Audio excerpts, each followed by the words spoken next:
Frame-by-frame animations in Flash are the simplest, although not the most effective, but they're a good way of showing you the principles. The frames across the top there in the timeline, and the frame per second FPS rate there, if you double click on it, you can alter that to a faster or a slower rate later on. We'll do that later on. Now let's just suppose that we want to get a little green ball here to bounce something down along this line or the canvas or the stage. What we need to do is to put some keyframes in. So we'll insert a keyframe at frame 5 and we'll move the ball to where we want it to be by the time we get to frame 5.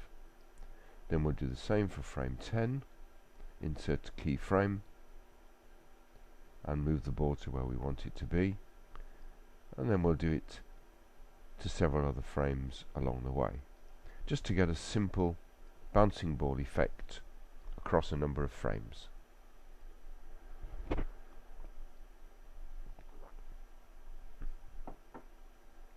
we go. Each time inserting a keyframe, which is where an action or a change in action will take place. In this case, a change in position of the ball. And we'll put a longer one in here to show you the effect of having keyframes that are quite a distance apart. Obviously it makes it more of a jagged movement.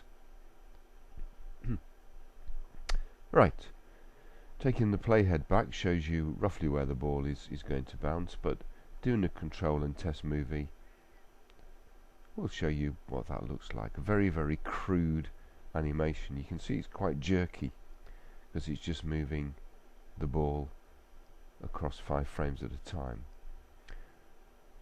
Now we can make it a little bit better by turning on something called onion skinning. If you click on onion skin and pull out the little bracket there to make it go across the whole animation, you can see all the positions of the ball in shaded outline. And obviously we could make this smoother by putting some keyframes in between these sort of points that the ball jumps between.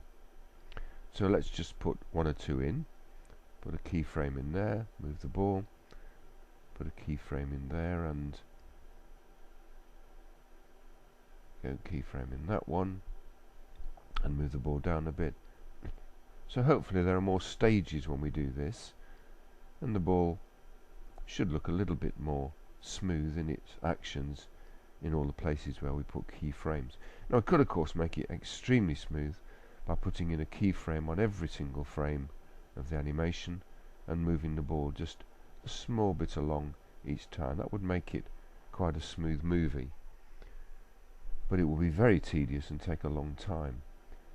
There is a technique which we'll look at in the next tutorial called tweening, which does this for you, but for the moment, just to show you what happens, there we are. That is a little bit smoother at the beginning and still jagged out there towards the end.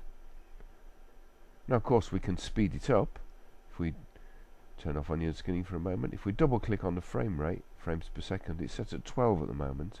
If we make it 24 frames a second, that should make it go twice as quick, and you won't see the jaggedness quite so much when we look at that. There we go, it looks a little bit better.